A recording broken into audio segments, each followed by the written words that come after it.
We're not here because we're free. We're here because we're not free. ये line किसी philosophy की किताब से नहीं आई, ये मैट्रिक्स ट्रिलॉजी के विलन ने कही थी और इसमें फ्रीडम के बारे में इतनी बड़ी सच्ची बात थी जो हीरोज ने पूरी ट्रिलॉजी में कभी नहीं कही। सब लोग मॉर्फियस को कोड करते हैं, सबको नियो याद रहता है, लेकिन अगर आप वापस मूवी में जाके ध्यान से देखो तो इस पूरी फ्रेंचाइजी की सबसे पावरफुल स्पीचेस एजेंट स्मिथ की हैं। एक प्रोग्राम, एक सूट में मशीन, एक डिलीट बटन जिसने सॉल गेन कर ली और फिर बिल्कुल भी समझ नहीं पाता कि अब वो क्या करे। ये वो स्टोरी है जिसके बारे में कोई बात नहीं करता। स्मिथ की जर्नी, रीलोडेड और रेवोल्यूशन में एक ऐसे माइंड की कहानी जो अपना पिंजरा तोड़ के बाहर निकलता है, खुली दुनिया देखता है और फिर धीरे धीरे रियलाइज करता है कि उसका पिंजरा उसके साथ ही चला आया था। और अगर आपने स्मिथ को देखा और बस उसके फाइट सीन्स का वेट करते रहे थे तो सच में आपने इस मूवी की सबसे बेस्ट चीजें मिस कर दी। स्मिथ को समझने के लिए पहले ये जानना जरूरी है कि आखिर उसे बनाया ही क्यों गया था। पहली मैट्रिक्स में स्मिथ बुरा नहीं था, बुरा होने के लिए चॉइस चाहिए होती है और स्मिथ के पास चॉइस थी ही नहीं। वो एक फंक्शन था, कोड का एक टुकड़ा जिसे एक ही काम दिया गया था, एनोमलीज ढूंढो, थ्रेड्स खत्म करो और सिस्टम ठीक रखो। वो मैट्रिक्स का इम्यून सिस्टम था और अपने काम में एक्स्ट्रा ऑर्डिनरी गुड था। जो चीज उसे अनसेटलिंग बनाती थी वो क्रूएल्टी नहीं थी, वो एफिशिएंसी थी। वो इंसानों के साथ बिल्कुल वैसे ही पेश आता था जैसे एक सर्जन उस टिश्यू के साथ पेश आता है जो वो काट रहा होता है, बिना किसी फीलिंग के। वो मैट्रिक्स में एक ऐसे सर्टेनिटी के साथ चलता था जिसने कभी भी एक बार भी ये नहीं सोचा था कि आखिर जो कर रहा है वो सही है या नहीं, क्योंकि ये सवाल उसकी प्रोग्रामिंग में कभी था ही नहीं। उसे फ्रीडम नहीं थी लेकिन डाउट भी नहीं था और मैट्रिक्स में यही चीज उसे ऑलमोस्ट इनविंसिबल बनाती थी। और फिर नियो ने उसे डिस्ट्रॉय कर दिया और जो वापस आता है वो कुछ ऐसा था जो मशीन्स ने कभी सोचा नहीं था, कभी चाहा नहीं था। कुछ ऐसा जो आखिरकार पूरे सिस्टम को थ्रेटन करता था, नॉट थ्रू फोर्स बल्कि उस एक चीज से जो हर एक सिस्टम को अंदर से खराब कर देती है, खुद की पहचान का एहसास। जब स्मिथ मैट्रिक्स रीलोडेड में नियो को हाईवे पे मिलता है वो पहले से अलग था और आप ये चीज उसके बोलने से पहले ही फील कर सकते थे। सूट वही है, ग्लासेस वही हैं, लेकिन उसके अंदर कुछ बदल गया था। वो लगता था जैसे कोई इंसान बहुत लंबे वक्त से एक बहुत बड़े सवाल के बारे में सोच रहा था और फाइनली अब कोई उसे मिला है जिससे वो अपना जवाब शेयर कर सकता है। वो सीधा पॉइंट पे आता है।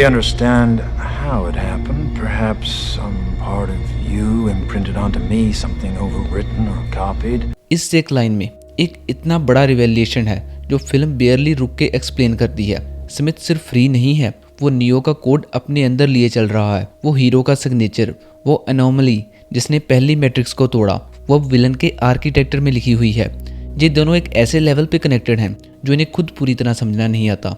स्मिथ लिटरली कुछ हद तक नियो है और नियो इस चीज को प्रोसेस भी नहीं कर पाता क्योंकि स्मिथ बोलता रहता है, I watched you die with a certain satisfaction, I might add.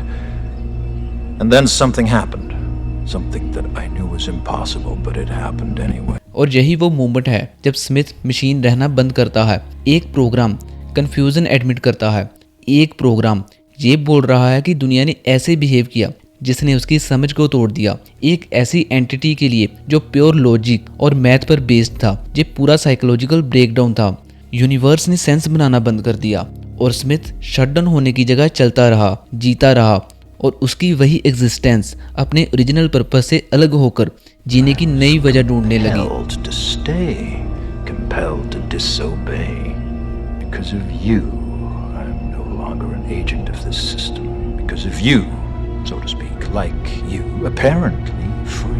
वो वर्ड अपेरेंटली, ध्यान से सुनो, ज्यादातर लोग ये लाइन सुनते हैं और कुछ नहीं समझते हैं। स्मिथ कहता है वो फ्री है।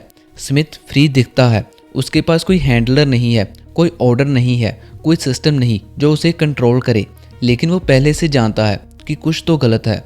वो ऑलरेडी सस्पेक्ट कर रहा है कि वो फील कर रहा है कि ये असली फ्रीडम नहीं है बल्कि कुछ ऐसा है जो फ्रीडम की तरह दिखता है। और वो वर्ड अपेरेंटली इसलिए ऐड करता है क्योंकि उसका वो एनालिटिकल हिस्सा जो इल्यूजन्स पकड़ने के लिए बनाया गया था पहले से कुछ और फील कर रहा है। और नियो का जवाब एक मास्टरपीस है सिंप्लिसिटी में। नियो एक आदमी को ऐसी एस्केप पर कंग्रेचुलेट करता है जो रियल भी नहीं है। स्मिथ एक ऐसी फ्रीडम के लिए थैंक्स ले रहा है जिस पर उसे खुद से पहले से डाउट हो रहा है। दोनों आने वाली एक डिजास्टर के बारे में पोलाइटली बात कर रहे हैं और फिर स्मिथ जो आगे कहता है वो उस पूरे सीन को कुछ और ही बना देता है। We're not here because we're free.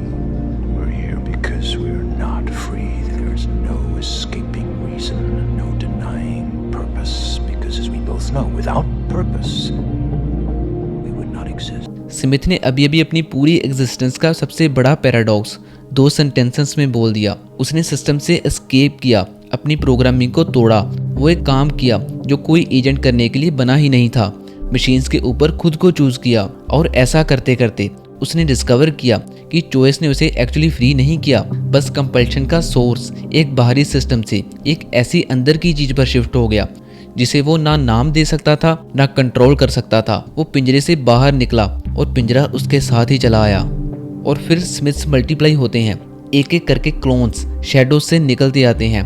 और जो आगे होता है वो इस ट्रिलॉजी की सबसे क्लेवरली स्टेज फिलोसॉफिकल स्पीचेस में से एक है। हर एक स्मिथ एक सेंटेंस का एक टुकड़ा बोलता है, जैसे एक कोरस, जैसे एक मशीन एक लूप रिपीट कर रही हो। और स्मिथ यहाँ खुद को क्लोन क्यों करता है? सोचिए वो एक्चुअली क्या कर रहा है। वो स्प्रेड हो रहा है, कॉपी हो रहा है, हर दूसरे प्रोग्राम को अपने कोड से ओवरराइट कर रहा है और लोग इसे वायरस कहते हैं। टेक्निकली ये सही बात है, लेकिन असली बात मिस हो जाती है। पहले एक एजेंट की तरह वो सिस्टम को डिलीट और कंट्रोल करके चलाता था। अब सिस्टम से अलग होकर उसकी प्रोग्रामिंग उल्टी हो गई है। वो वही काम कर रहा है, बस सीधी जगह उल्टी डायरेक्शन में।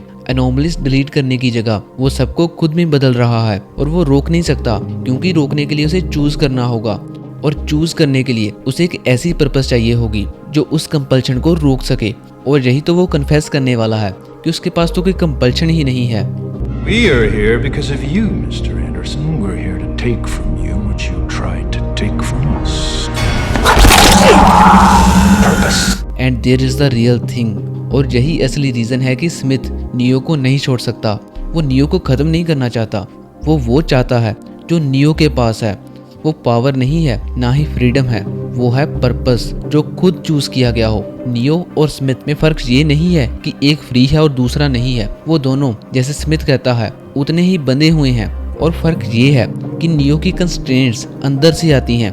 ट्रिनिटी के लिए उसका प्यार, जियोन के लिए उसकी कमिटमेंट, अपने लोगों को मरने ना देने का इरादा, ये वो जंजीरें हैं जो उसने खुद अपने अंदर डाली हैं। और वो ऑथरशिप, वो खुद से चुना हुआ मीनिंग, यही वो चीज़ है जो स्मिथ का कोड कॉपी या चुरा नहीं सकता। एक प्रोग्राम जो पर्पस एनफोर्स करने के लिए बना था, वो उसकी एब्सेंस से टूट रहा है और वो ये चीज़ खुद भी जानता है। रीलोडेड और रेवोल्यूशंस के बीच कुछ ऐसा होता है जो स्मिथ को ट्रेजिक से टेरिफाइंग बना देता है। वो ओरेकल को ऑब्जॉर्व कर लेता है। ओरेकल वो प्रोग्राम थी जो मैट्रिक्स में किसी भी दूसरी एंटिटी से ज़्यादा इंसानी साइकोलॉजी समझती थी। वो किसी भी इंसान में देख सकती थी और जानती थी कि उसे क्या सुनना चाहिए। वो नहीं जो सच था, ना ही वो जो कंफर्टेबल था, बल्कि वो प्रिसाइज चीज़ जो उन्हें अपनी बेस्ट चॉइस की तरफ ले जाए। वो एम्पैथी थी कोड की शक्ल में। स्मिथ उसे पूरा कंज्यूम कर लेता है। उसका चेहरा, उसकी आवाज़, उसकी देखने की ताकत, वो सब अब्जॉर्ब कर लेता है। और जिस चीज़ से उसे वाइजर बनना चाहिए था, उससे बिल्कुल उल्टा होता है, क्योंकि स्मिथ ओरेकल की परसेप्शन कॉपी कर लेता है, लेकिन वो चीज़ नहीं जो उसे अच्छे काम करने के लिए प्रेरित करती थी। उसके पास उसकी आंखें हैं, लेकिन उसका दिल नहीं। उसकी फोरसाइट है, उसकी केयर नहीं। और ये सबसे खतरनाक कॉम्बिनेशन है। इंसान क्या वैल्यू करते हैं ये पूरी तरह समझना और उसे पूरे कंटेम्प्ट के साथ पेयर करना। और यही है स्मिथ अपनी सबसे टूटी हुई हालत में। और इसी चेहरे के साथ वो अपनी लास्ट स्पीच देता है। जब नियो और स्मिथ मैट्रिक्स रेवोल्यूशंस में आखिरी बार मिलते हैं, एक डेड शहर में बारिश हो रही है और स्मिथ ओरेकल का चेहरा पहने हुए है। वो तुरंत अटैक नहीं करता, वो बात करता है, क्योंकि वो सवाल जो 2 फिल्म्स से उसे अंदर से खा रहा था, वो अभी भी अनआंसर्ड है। और ये सब खत्म करने से पहले वो नियो का जवाब सुनना चाहता है। Why, Mr. Anderson? Why? Why do you do it? You believe you're fighting for something, for more than your survival? Can you tell me what it is? Do you even know? ध्यान से सुनो, Smith actually क्या पूछ रहा है। वो taunt नहीं कर रहा, वो जेन्युइनली जवाब के लिए डेस्परेट है। हर बार जब वो क्यों कहता है, ये कोई ड्रामेटिक फ्लेयर नहीं है, ये एक रियल सवाल है। एक ऐसे माइंड से जो 2 पूरी फिल्म्स में अपनी ही एग्जिस्टेंस को घूर घूर के देखता रहा और फिर भी एम्प्टी है। उसने रेप्लिकेशन ट्राई की, एक्यूमुलेशन ट्राई की, एजेंट्स ओवरराइड किए, इंसानों को, ओरेकल तक को, और फिर भी अंदर से खाली है, कोई जवाब नहीं। तो वो उस एक इंसान से पूछता है जिसके पास जवाब होने की उम्मीद है। Is it freedom or truth? Perhaps peace? Could it be for love? Illusions, Mr. Anderson, vagaries of perception. Temporary constructs of a feeble human intellect trying desperately to justify an existence that is without meaning or purpose. और ये nihilism है Oracle की आवाज़ में, और ये इतना devastating इसलिए लगता है क्योंकि ये बिल्कुल वाइस लगता है और स्मिथ लॉजिकली गलत भी नहीं है। फ्रीडम एक कंस्ट्रक्ट है, ट्रूथ परसेप्शन से फिल्टर होता है, पीस टेम्परेरी है, लव प्रूव या मेजर नहीं किया जा सकता। और अगर हम इंसानी मोटिवेशन का एक कोल्ड मैथमेटिकल एनालिसिस देखें तो हमें एग्जैक्टली यही आउटपुट मिलेगा। और ट्रेजेडी ये है कि स्मिथ एनालिसिस को ही फाइनल कंक्लूजन समझ लेता है। वो देखता है कि मीनिंग लॉजिकली वेरीफाई नहीं होता और डिसाइड करता है कि इसलिए वो रियल भी नहीं हो सकता।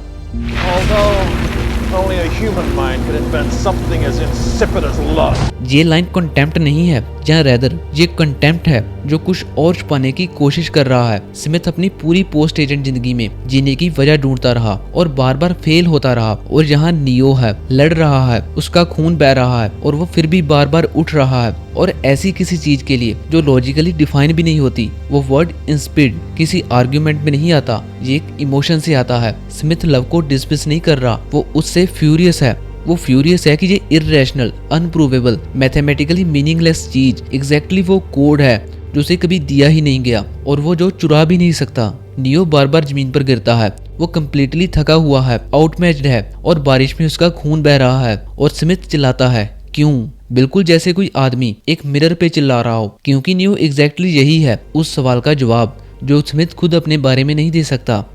क्यों जीना, क्यों उठना, क्यों लड़ते रहना जब लॉजिक कह रहा है कि रुक जाओ। You can't win, it's pointless to keep fighting.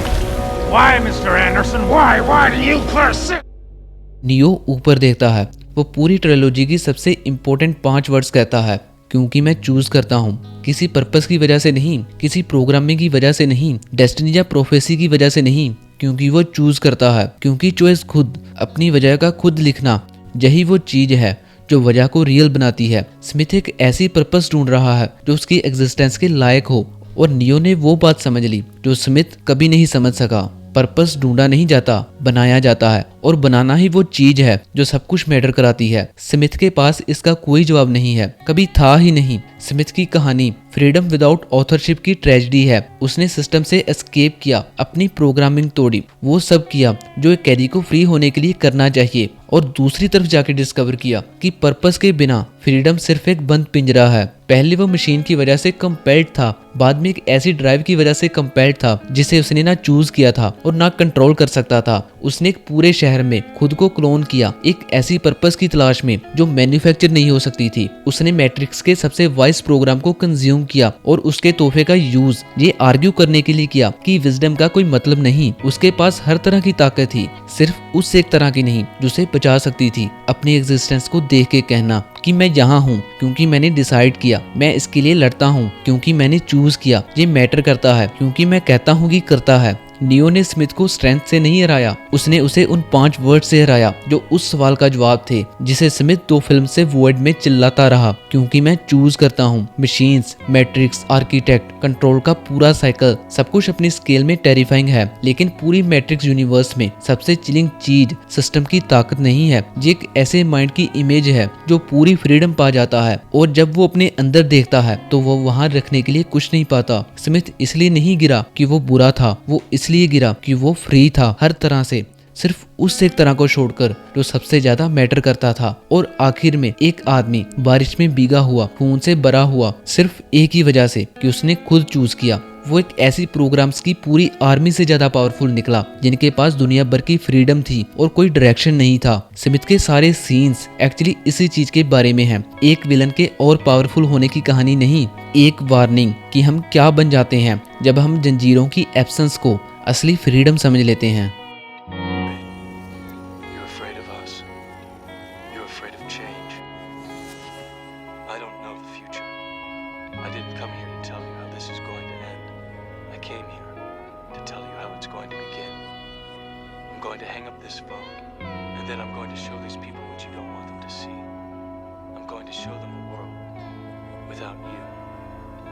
A world without rules and controls, without borders or boundaries. A world where anything is possible.